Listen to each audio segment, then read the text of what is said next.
the magic number. So tonight, we have magic at the Epic Poker League. 3 of the world's top 4 players, Eugene Katchalov, Jason Mercier, and Erik Seidel, headline a stacked featured table. This tournament is literally comprised of the best players in the world. I like my chances. I'm just going to go in and hope things go well, but obviously it would be a great honor to win this tournament. I think everyone would really be stoked if they won this event. Could be the next big thing in poker. Each of these 3 men has a chance to walk away from this Epic Poker main event as the #1 ranked player in the game. But to do so, they'll have to outplay 7 other dangerous pros. You're the only one who hasn't shown why you guys are ranked number 4 yet. Everybody is battling for their spot at the final table and a shot at the inaugural Epic Poker title.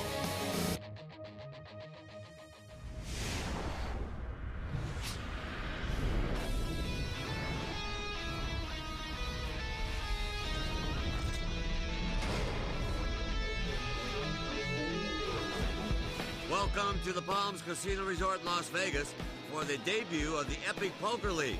An incredible field with many of the world's best poker players turned out for the league's inaugural event.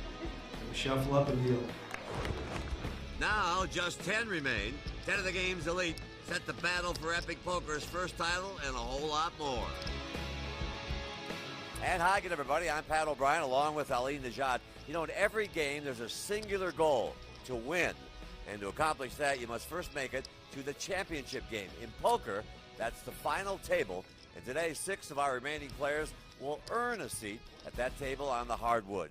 Ali, what'll it take to get there? One thing stands out in my mind, Pat, and that is creativity. Most poker tournament fields aren't nearly as strong as the one that you've seen with the 137 players whittled down to where we're at now. If these guys are going to earn a seat on the hardwood in the final 6, they're going to have to get outside the box and try to one-up each other in ways they never have. I like the word earn. There's prestige and over $3 million of prize money at stake as we continue on the road to the final table.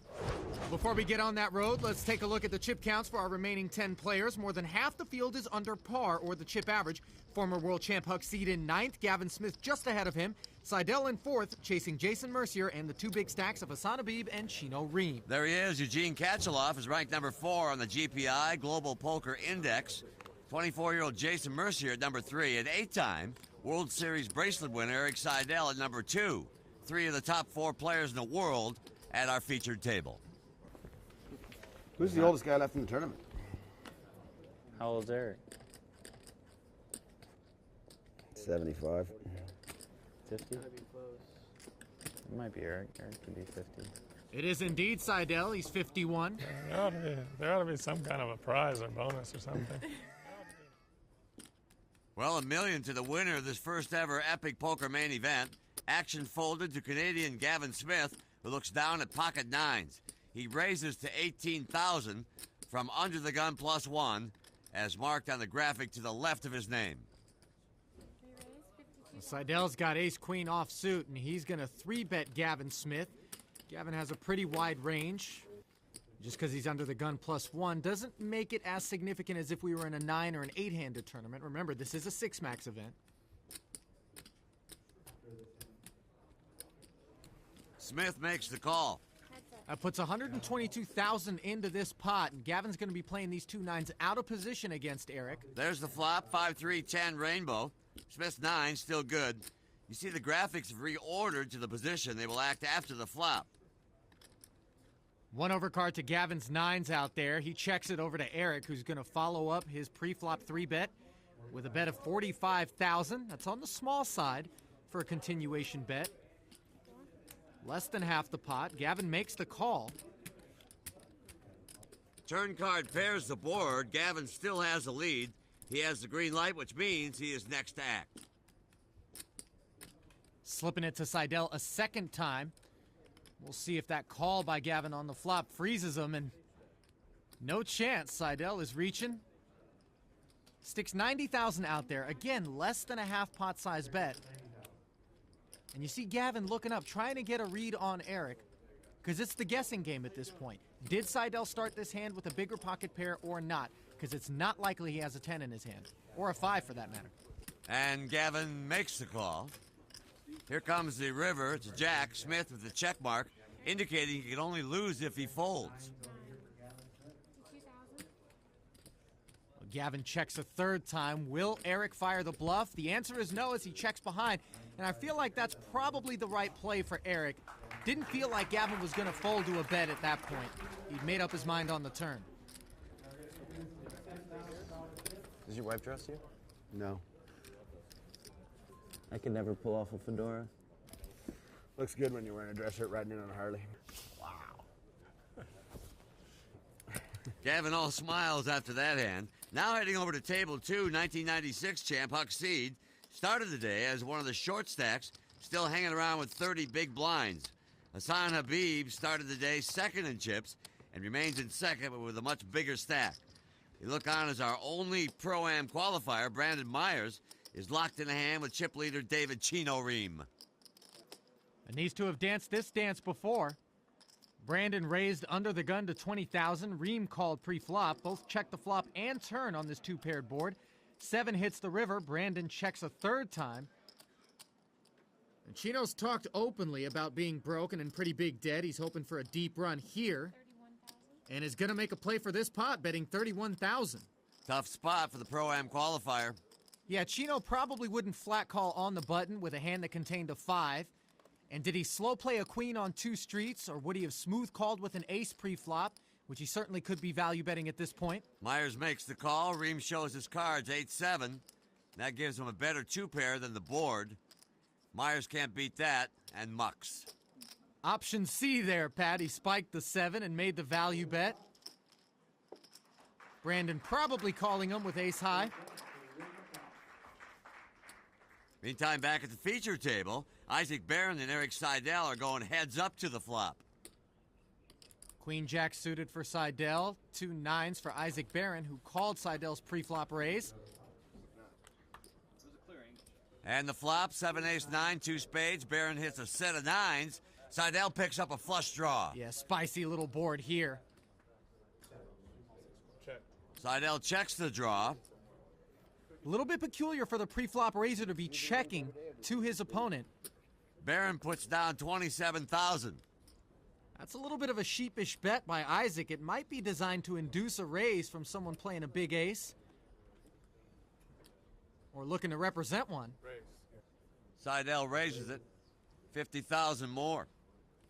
Total of 77,000, and Isaac has got to be loving this. The only hand he can lose to right now is pocket aces.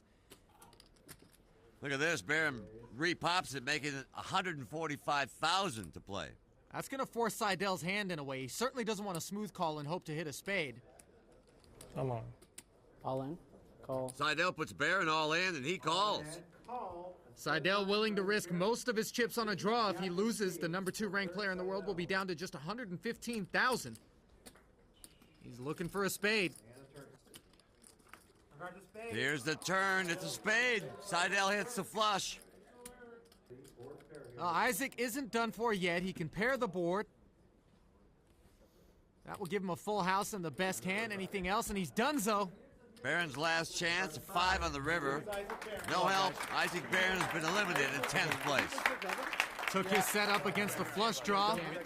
Didn't work out this time. He'll say his goodbyes and earn $50,000 for the effort. Not too shabby. Well, beware. Eric Seidel is 3rd in chips as the battle for the first epic final table continues.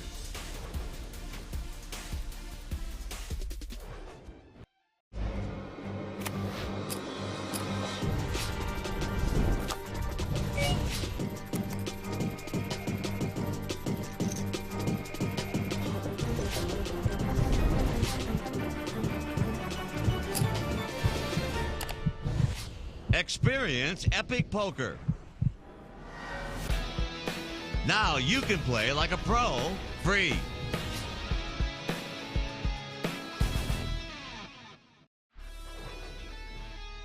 Welcome back to the Palms Casino Resort in Las Vegas. 9 players remain in this Epic Poker inaugural event, including number 2 ranked player Eric Seidel, number 3 Jason Mercier, and number 4 Eugene Kachaloff, as ranked by the Global Poker Index. GPI ranks the top live tournament players in the world based on their cash finishes in qualifying tournaments over the past 36 months.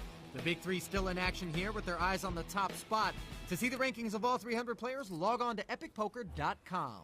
There she is, the commissioner of the Epic Poker League, Annie Duke, a considerable player in her own right, who was an integral part of putting this league together and creating something special for the world's best players. One of those players is right there, Jason Mercier.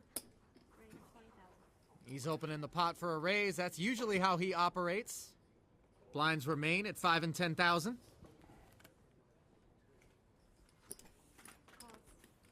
Folded around to Seidel in the big blind.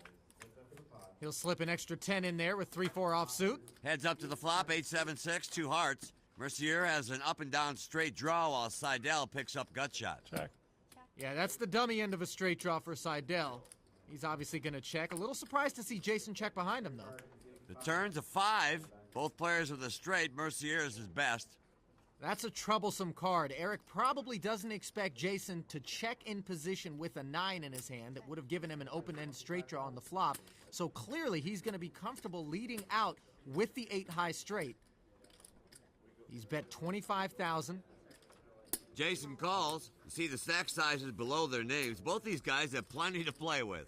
Mercier could have put in a raise there. And the river, 2 of clubs. Mercier gets the check mark. Jason wanted to make sure a flush didn't hit on the end. Now he's going to feel a lot more comfortable with that black river card. And there's no reason for Eric to stop betting. Jason hasn't given him any reason to think an 8 high straight isn't any good. Call. Seidel with the losing cards bets 80,000. Mercier calls. Oh, wait. How many do I have? 7 cards, right?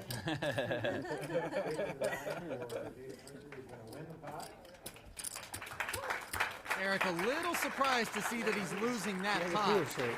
What? Cooler straight. Not the same play. Yeah, what a great year for Mercier already with 1.2 million earnings and another WSOP bracelet. He is, as they say, locked in. I'm playing some of the best poker that I've played. I'm not really making any mistakes, and I'm running really hot. 2 things about me have made me very successful. One is definitely my competitive nature. I hate to lose. Another thing is I'm very good at understanding the math of poker. I know what to do, and I know what it takes. How come I didn't just ask for like 2.5 to 1? I feel like in some circumstances, players are a little bit afraid of me. They know that I'm capable of anything, and it's very difficult to play against someone who is capable of any move at any time. I just want to play bigger, you know? It's all about putting myself in a position to win and then actually doing it when I get there. I love the game, and I'm very competitive, so to be ranked in the top 5, it just makes me want to play more and get to that number 1 spot. I had a chance to play some cash games with Jason recently over in Europe, and I got to tell you, he is definitely on top of his game. Tough to beat. Action starts with Adam Levy. He looks down at pocket 7s. Levy raises to 23,000. I find it interesting that despite the fact that Jason has set the trend by raising to 20,000 pre-flop, Adam not willing to follow suit. He wants to blaze his own trail and make it 23. Gavin defends his blind with ace-5. The flop, ace-7 deuce. Gavin pairs his ace, but Levy hits a set. Well, this is going to cost Gavin some chips here. He's got top pair. Smith checks his pair of aces. The good news for Gavin is he doesn't have a very strong kicker, so he's not going to lose a ton of chips, but he's certainly going to have to call this initial bet from Adam of 25,000, if not subsequent one. A little less than half the pot, and Smith makes the call. Here comes a turn of 3. Levy still leads with the set, but Gavin picks up a gut shot straight draw to go along with his pair. Gavin checks. Yeah, 4 would give Gavin a wheel. That's his only way to make the best hand. Adam gonna take his time here, feigning weakness. He certainly knows the set of 7s is best. There it is, 52,000 he bets, again slightly less than half the pot. 2 flush draws out there, hearts and clubs. And again, Smith makes the call. Adam's going to be looking for a spade or a diamond on the end. It is a spade, a king of spades. Levy said his best, he gets the check mark. Yeah, Adam can breathe easy knowing that he's not going to be up against a flush for sure.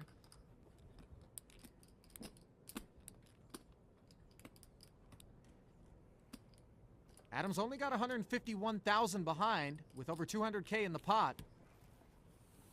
Levy pushes the rest of his stack in and is all in. Tough spot for Gavin Smith, as this would be 37% of his stack to call. This is the exact same line Adam would be taking with a bluff.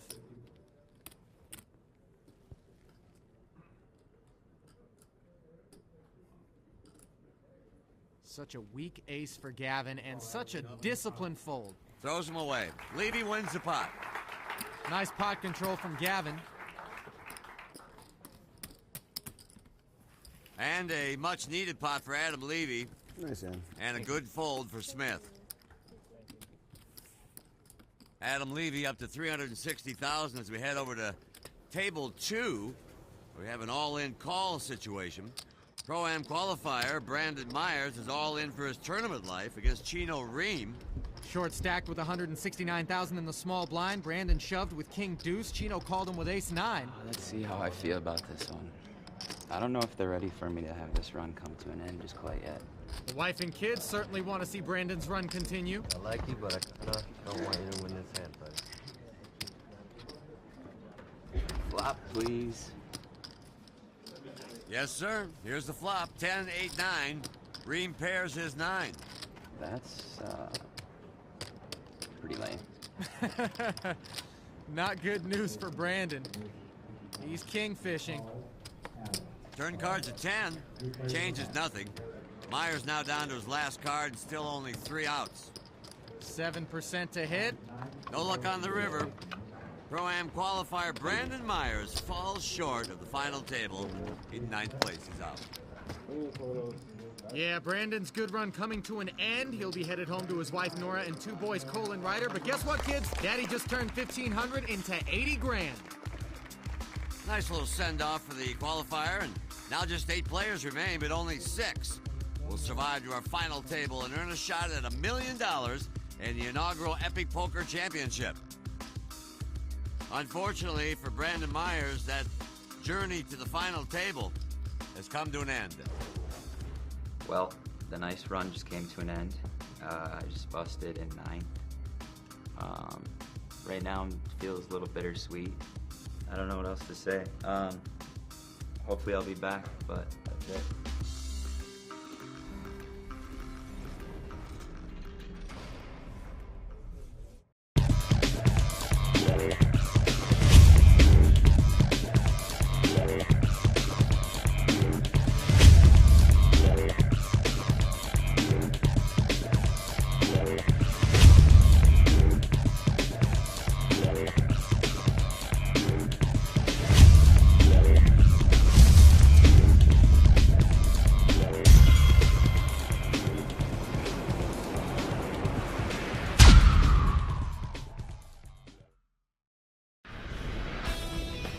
Welcome back to the Palms Casino Resort in Las Vegas.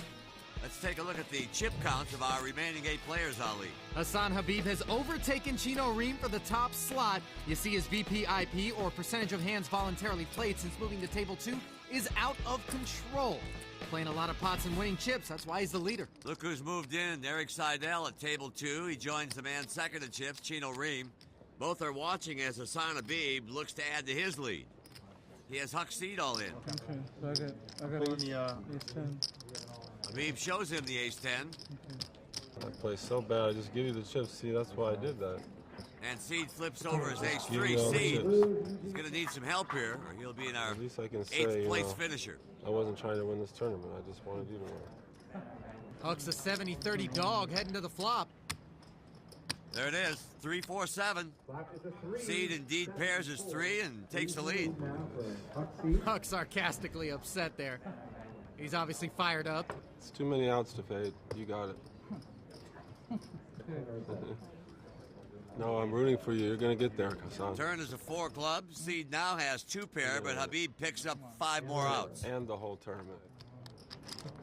River's a 5 of diamonds. Now I'm going to win the whole tournament. Huck doubles up. I'm not going to play bad anymore, Hassan. Well, he didn't win that one, but Hassan has been winning about 2/3 of his showdowns. His pre-flop aggression index is about the table average at 1.2, but his post-flop aggression index is pretty high at 3.7, meaning he's betting or raising 3.7 times as often as he's calling or folding after the flop. Whoa. Sick catch. Nothing bad, eh? Didn't know I had cat-like reflexes, did you? No. Me either. Good to know in the future. For that inevitable big brawl we're going to have. I feel like maybe a few years ago that could have been possible. You seem to have simmered down a little bit. Well, Gavin Smith has simmered down a little bit recently. Over the past year, he has seen some big changes in his life. I had a son 9 months ago. I'm married. Got married 9 months and 10 days ago. And then I got a son 9 months ago. And I have another one on the way. We're having another baby in the end of October. So things have slowed down a little bit. When you have a kid, it wakens you up a little bit. You start to understand that you can't just blow every penny you make and throw caution to the wind and just spend everything on having a good time. So in the past, I think I've probably done that. But now I got Kingston, so I've kind of probably settled down a tad. In the past, I can't say that I always gave 100% effort. I know that when I did give 100% effort, I was one of the best in the world, but I showed up at a lot of tournaments and just mailed it in. And I think since having the baby, I've been far more professional at giving a full effort in every tournament I'm playing. Last time I checked, though, when you have a baby, it means you got to play more, not less. It motivates me to be able to provide for my family, absolutely. My dad could have done anything in the world, and I would have been proud of him, and I kind of hope my son will be the same. Well, before Gavin had a kid, he used to roughhouse with me, once pile drive me into the side of a swimming pool. I still got the battle wound. Good, you got my note. We are 2 eliminations away from our final table, and as you can see on the Epic update, par or chip average is 856,000. Chino Ream is our chip leader. Couple of ducks for Jason. He'll double the big blind to 20,000. Katchaloff takes a look at his hand, 10-9 of spades. Yeah, those suited connectors can be pretty tempting. All in. Katchaloff shoves, he's all in. Tempting enough for Eugene to risk his tournament life and chance at the #1 ranking by shipping it. Over to Papa there. Holds 8 of diamonds and 8 of clubs. Pocket 8s for Gavin. He's got a raise and an all-in in front of him. Makes his hand a little bit trickier to play. I call. Take call. I heard call. An all-in bet with a call. And Gavin's call is pretty scary for Jason Mercier. Jason lays it down, so we're heads up. The all-in Katchaloff versus Gavin Smith. Eugene doesn't have the best hand right now, but he's actually a favorite to win the hand. It's a good hand for him to have. Yeah. I was hoping for that. 2 overcards, along with straight and flush possibilities for Eugene. Not a bad spot. Here comes the flop. 2 5s and an 8. How about a red 8? Katchaloff now in big trouble as Smith flops a full house. Eugene can only hit running 9s or running 10s. 5-5, I guess. Oh, there's always the 5-5. 5-5 as well. He'd win with 10 high if quads were on board. And at the turn, a 5 of hearts. 1 out. Eugene some hope.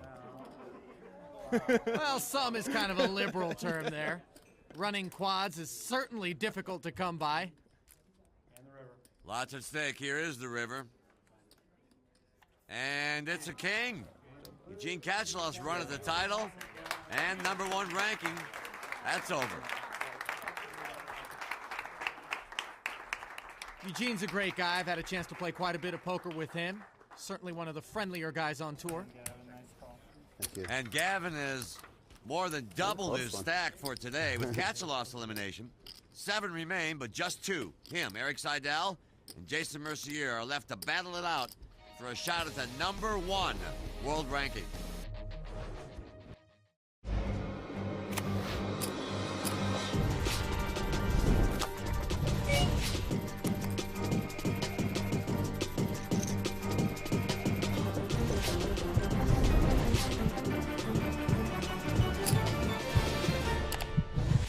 Experience Epic Poker.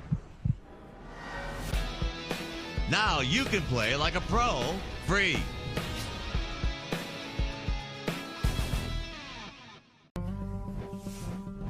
The road to the final table was quite a journey for the number 4 ranked player in the world, Eugene Kachalov. When the tournament began, he found himself in one of the most talented and toughest fields in poker history. I do take lessons, but only from world champions. While many big names busted on day one, Kachalov rose to the chip lead. My last name, Kachalov. His strong play continued on day 2, but on this day, Kachalov found it rough going. He faltered early, then fought back to contention.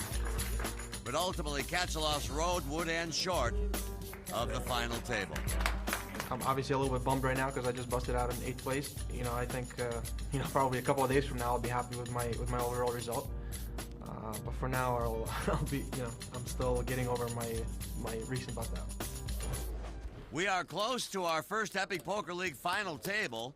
In all, 4 events that lead to the league championship. With all 7 players now at one table, Habib is back in the chip lead with a quarter of the chips in play. Chino Reem right on his heels. Second-ranked Erik Seidel's within shouting distance at 1.4 million, and Erik's competition for the number 1 ranking, Jason Mercier, is 4th with 1.1. 96 world champ Huck Seed finally has some chips, though he's under par with 528, and Gavin Smith needs to do some work, owning 5% of the chips in play. The short stack Adam Levy has 4%. Lines are up, Ali, 6 and 12,000 with a 2,000 ante. Action on Erik Seidel looks down at Queen of Diamonds, King of Spades. That's playable, 2 paint. He's going to pop it to 30K. Action has folded around to Smith, who has pocket 5s. Makes the call. Over to the 24-year-old Mercier, who has pocket kings. There's the real hand. Gavin looking on. He raises to 92,000, putting the pressure on Seidel. Now here's the problem for Erik Seidel. Jason Mercier is by far the most aggressive player at the table pre-flop. Erik has to wonder whether or not Jason's trying to capitalize on an opportunity to make a squeeze play, and that's why Erik is re-raising here. It's not because he thinks King-Queen is the best hand. He thinks Jason is trying to steal. Now, he's gotten Gavin off the pocket 5s. That's an easy laydown for Smith. Trouble in this spot is, of course, for Erik, that Jason has a real hand. That's what makes players like Mercier so dangerous, is when they pick up a real hand, you're always left guessing. Mercier re-raises to 332,000. Now Seidel knows Jason isn't playing games. There's almost no chance he's willing to commit this much of a stack into the pot without a real hand. But with that said, look at the price Erik is getting on a call. 594 in the pot, 132 to call. He can't resist. Here is the flop. Ace 9-9. Mercier now with 2 pair. Flop misses Seidel. Jason actually hates that board. They call kings ace magnets. That's the one overcard he didn't want to see, and that's why he's checking behind Erik here. 7 of diamonds. Seidel drawing dead. Mercier gets the check mark and Seidel checks. I'm a little bit surprised to see Erik not taking a shot at this pot on the turn. Jason's either got aces full and is slow playing it, or a big enough bet from Erik might get Mercier off the kings. He bets 141,000. That's an incredibly small bet on the turn. But it's still enough to get Erik away from his hand. He knows King-Queen is no good there, no matter how small the bet is. You see against Mercier, Seidel's down 434,332 of which came in that last pot alone. Never had more fun watching a poker hand being played in my life until that. That was one of the coolest hands I've ever seen, even if you lost it. Us too. Great one-on-one poker here between Seidel and Mercier. Earlier, Seidel spoke about his young opponent. He's got such a tough game that I'm always trying to pick things up. He controls the pot sizes, and he has very good instincts. He's just a very smart player. He's really one of the very best of the young kids, and he's been proving that year in and year out. Pretty high praise for Mercier, for the 8-time bracelet winner. Action continues at the Epic Poker 6 Max main event. Can't imagine Jason ever figured that a guy like Erik Seidel would be singing his praises at the ripe old age of 24. Well, we're still only one elimination away from setting our final table. Action is folded to Hassan Habib. He looks down and sees King of Clubs, Queen of Hearts. King-Queen didn't work out so hot for Erik Seidel up against Jason Mercier. Puts 31,000 down. Action is to Reem. He has pocket eights.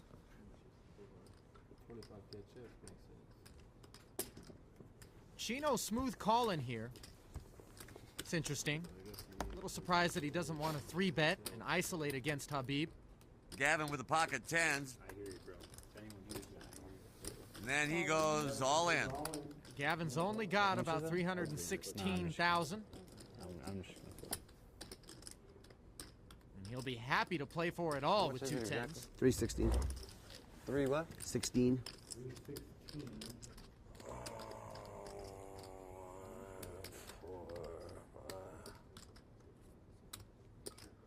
Okay, I call. Reem calls, and Smith will be at risk. Well, best case scenario for Reem was that Gavin had 2 overcards, like a big ace. Nice hand, buddy. And even then, 2 8s aren't a big favorite. Worst case scenario, obviously, is for him to be up against a bigger pocket pair and a 4-1 dog heading to the flop. And here comes the flop. 6 Jack Deuce. Smith is safe.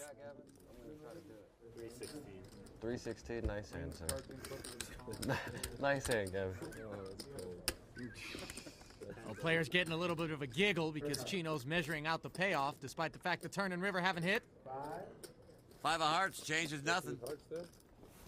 Halfway home for Gavin. Now he just needs to fade the river, anything but an 8. And he'll be collecting that double up along with the blinds and antes. No, wait, Nice Smith hand. doubles up. 316, right? Yep. And Gavin Smith, playing for his family, gets a much-needed boost. He's still in the running for a spot at our inaugural Epic Poker final table as we roll on from the Palms Casino Resort in Vegas.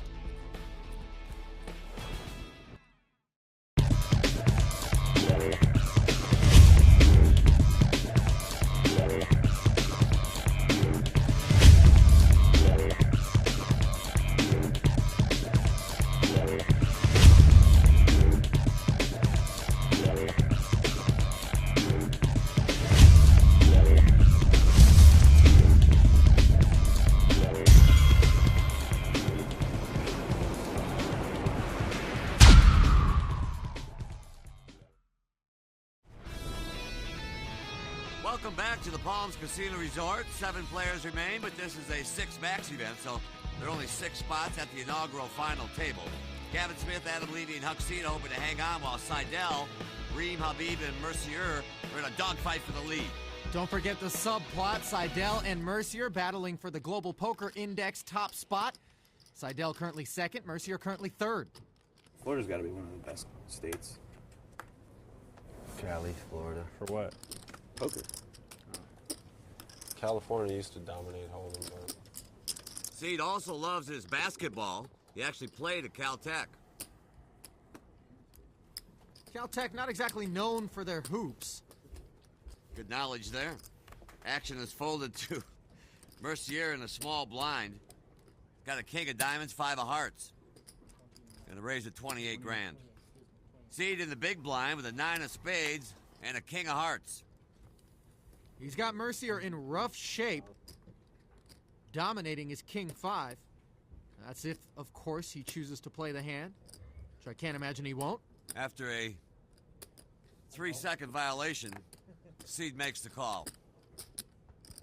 Huck, a very deliberate player, always taking his time. The flop comes out, 9 of hearts, ace of clubs, 10 of diamonds. Seed pairs his 9. Oh, and Jason's going to give up the lead here, not going to follow up with the continuation bet.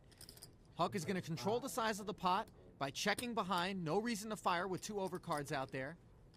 Turn it was a 5. Mercier pairs, but still trails Seed. Now Jason's going to bet 14,000. Very, very small bet. And Huck will have no problem calling that bet with his 9s. Here comes the river, ace of spades. Seed gets the check mark. Yeah, Huck doesn't mind that card at all. Pairing the board. If Jason had an ace, he likely would have bet on the flop, or he would have bet more on the turn. Now Jason checking makes Huck very comfortable betting his king-9, a great kicker with what was bottom pair on the flop. 28,000. Jason would have bet a 10 here. He would have bet it on the flop. He would have bet it on the river. Huck is positive king-9 is good.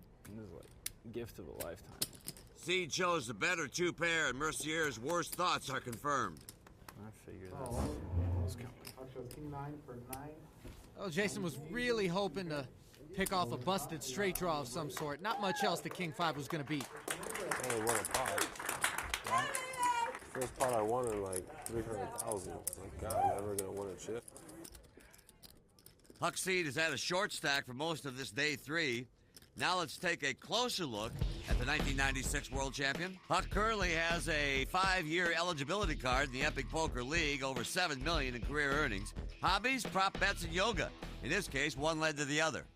I don't know, it's strange that I had this enjoyment for, just betting on, something to see what would happen, I had a bet one time, I had to stand on my head for an hour. That was a good bet because it got me into yoga. Yoga made me more in touch with myself and made me a lot better person, I think. I always think that, people can do a lot more than they usually think they can. Well, the one thing that I can tell you, partners, if Huck ever approaches you with a prop bet, you want to steer clear. He's taking the best of it. I take yoga. All my jokes are a stretch. Not that one. Back to action. 7 players remain. Only 6 seats at the final table. Yeah, it's the final table bubble. Everybody looking to make it into the final 6. Pretty safe to say that if you make it into the final 6, you'll be amongst the top 27 money winners on the season. That'll qualify you for our $1 million free roll. Picking up the action, Chino opened the pot with queen 7 suited to 40K. Smith has 3-bet it to 118 with ace queen off. When Reem is going to call an extra 78,000, he's in rough shape heading to the flop. There it is, 6-4-10, 2 hearts. Smith still leads with ace high. Reem picks up a flush draw. He's going to check that flush draw over to Gavin, who's checking behind to control the pot size here. Turn card now, 6 of diamonds, pairs the board. Gavin doesn't mind that card at all. Will Chino try to take the lead? 80. Bets 80,000, about a quarter of the pot. Well, he is trying to take the lead, but he's doing so with a very small bet. Gavin makes the call. He's going to be comfortable putting 80 out there with ace-queen. River card to come. A third 6 shows up. That's a very safe card for Gavin's hand. If it was good on a turn, it's still good now. Chino's missed his flush, but he hasn't lost his heart. Bets 134,000, putting the pressure on Gavin, who has just an ace high. Again, another small bet from Chino in relation to the pot, but it is a big part of Gavin's stack. Count those chips. Is he thinking of calling? Absolutely.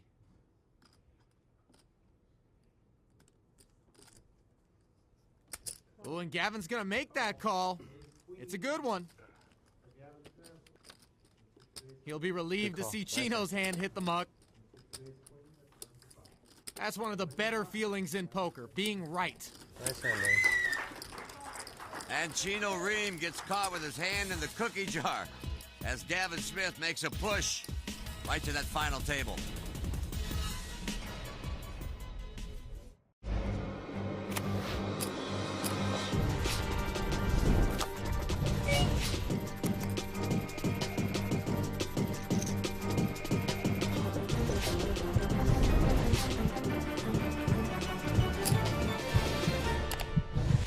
Experience Epic Poker. Now you can play like a pro, free.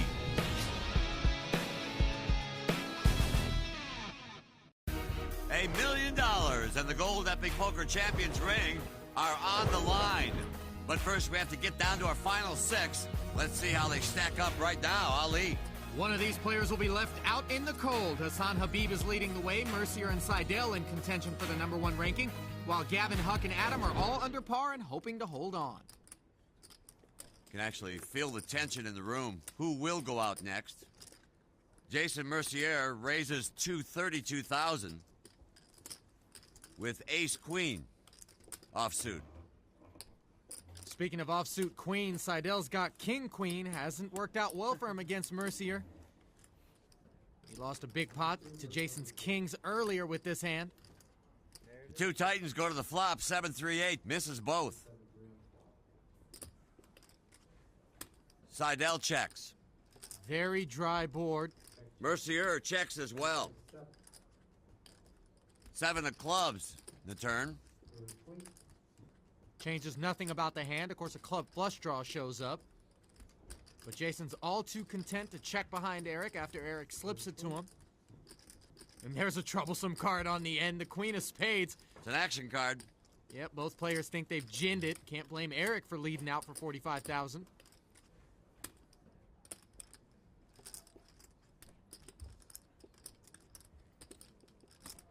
Mercier raises it to 127,000, back to Seidel. And Eric certainly didn't want to see that. Either Jason was slow playing a big hand on the flop, something like a set that turned into a full house on the turn, or he's hit the queen as well. Trouble here is that if Jason hits the queen, he doesn't raise with a hand like Queen Jack. Might not even raise with King Queen. All right, show me ace-queen. Yeah, Seidel had an inkling. Mercier had the ace-queen, but he had to pay just to know for sure. It's the cost of information. Price of doing poker business. We've been treated to watching these guys battle it out at our featured table. Let's take a look inside the numbers. Two figures jumping off the page there. Pre-flop and post-flop aggression indexes for Mercier as compared to Seidel. All you need to pay attention to, Jason obviously more aggressive, and Eric content to let others dictate the action and trust his instincts. For more in-depth statistics, log on to epicpoker.com. Couple of folds in front of Chino Reem, who takes a peek at Cowboys. He knows what to do. Makes it 40,000 to go. A little bit larger than the standard size raise we've seen to this point. As long as you're consistent, it's not a problem.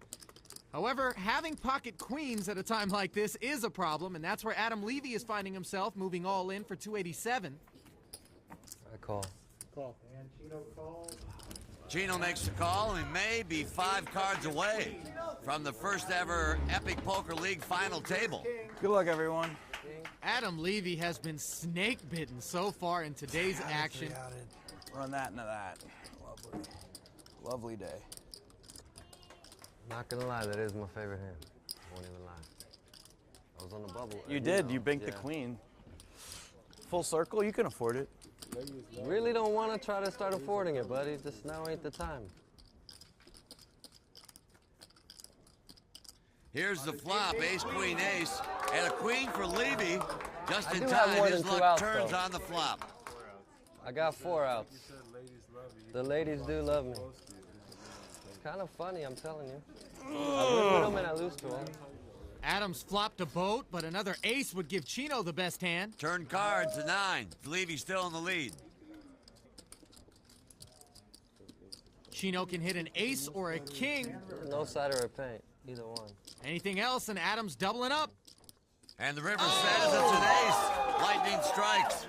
Chino Reem takes out Adam Levy with a full house. Our final table is set. That is sick. That's probably a pretty brutal beat. Pretty brutal run out. I mean, I'd be having some dramatic hands, I tell you what. Wow. After a tough 7-man battle, Chino Reem knocks Adam Levy to the rail. And Epic Poker has its first final table. I mean, what can I do? Nothing. And what a final table it is. Chip leader Chino Reem continues his march towards redemption. World champion Huck Seed looks to add another title to his resume.